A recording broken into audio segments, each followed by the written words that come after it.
Конституция Российской Федерации. Статья 26. Каждый имеет право на пользование родным языком, на свободный выбор общения, воспитания, обучения. Ülkenin Мәгариф министрлыгында татар теле укытылмаган районнарның мәгариф идарәсе җитәкчеләре һәм мәктәп директорлары белән булган җитди сөйләшүне автономия рәисе урынбасары әнә шулай федераль кануннарны кабат искә төшерү, ягъни илик biz белән башлап җибәрде. Закон о языках народов Российской Федерации. Статья 2.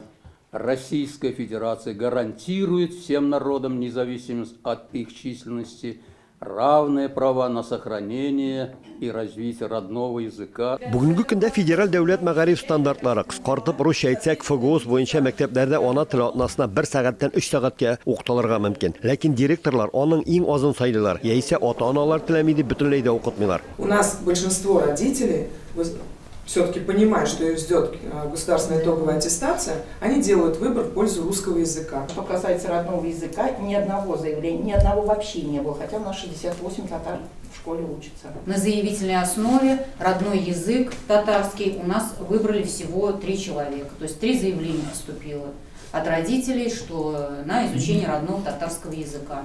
Но я с вами согласна, да, с родителями, с моей стороны, со стороны педагогического коллектива надо усилить работу. Шунысы кызганыч, кем әйтмешли, читер тиккән саф татар авылларында да ата-аналар балалары өчен туган тел дип рус телен сайлыйлар. Директорлар да бу мөһим эштә йомшаклык күрсәтә. Есть школы, где вообще же получается директорский корпус у нас не прилагает никаких усилий даже к тому, чтобы у них появился учитель татарского языка.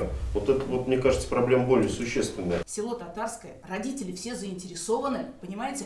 И этого часа мало. То есть родители заинтересованы, они занимаются, они работают над этим. И пока мы говорим с вами, когда изменится на федеральном уровне, нужно делать сейчас. Потихоньку. Правильное предложение – обращение к родителям. Сергей Алексеевич хаклы, мәктәп директорлары татар теле укытуны оештырып, үзләренә истәмә мәшәкать тудырмыйлар. Шуңа күрә дә җыелышларда ата-аналарга аларның хукуклары турында аңлатып торуны кирәк дип тә санамыйлар. Яисә ата-аналарга компьютерда алдан ук басылган гариза кәгазен бирәләр.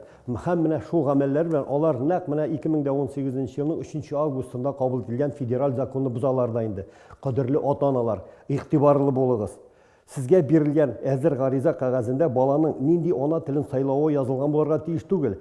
Буш урынга сез үз кулыгыз белән татар теле дип яза аласыз. Быелгы уку елында Ульяновск өлкәсе мәктәпләрендә 14560 татар баласы белем ала. Төбәкнең мәгариф һәм фән министрлыгы биргән мәгълүматлар буенча, шул 14000нән артык укучының 6000-е татар телен дәресләрдә яисә түгәрәк факультативларда үзләштерә. Министрлыкта булган җитди очрашуда кайбер директорлар татар телен укыту өчен кадрлар җитешмәүгә, махсус белеме булган укытучылар булмауга сылтарга тырышты. Баксаң, аларның бу акланулары урынсыз булып чыкты. Ульяновский государственный педагогический университет готов подготовить учителей родного языка. Пусть проходят курсовую подготовку. Уважаемые директора, отправляйте учителей своих. Безнең елына берничә укытучыны без Казанга курсларга җибәрә алабыз. Һәр елны безнең укытучыларыбыз барып, тәҗрибә уртаклашып, үзләренең белемнәрен күтәреп кайталар. Желающие будут пройти переподготовку, переобучение, и все будет хорошо.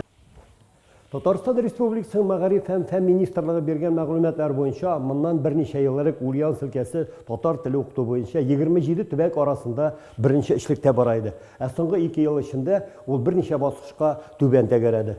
Моның сәбәпләре баксаң ерактан эзләргә кирәк түгел икән. Әйткәнебезчә, хәзер закон буенча ана теле бары тик ата-аналар ризалыгы белән укытыла. Алар ана теле итеп рус телен сайлыйлар. Әти-әниләрдән гариза булмагач, мәктәптә аны укытуны кирәк санамыйлар. Шулай итеп, татар теле укытучы мәктәпләр саны ел саен кими бара. Алар безне ишетте, Аллага шөкер, сүз бирделәр. Бөтен монда килгән мәктәпләрдә беренчедән башларга түгәрәкләр, факультативлар татар теле, икенчедән 1 сәгать укытуны бетерү, бөтен мәктәпләрдә 2 сәгать или 2 сәгатьтән кем булмасын. Ульяновск шәһәре мэры урынбасары янында булган тагын бер очрашуда да сүз шәһәр мәктәпләрендә татар теле укытуның торышы хакында барды. Мәктәпләрдәге 7103 татар баласының нибары 1600 генә ана телен өйрәнә ала. Мэр урынбасары Ирина Митрофанова мәгариф идарәсенә монда да ана теле укытуны җайга салырга күрсәтмә бирде.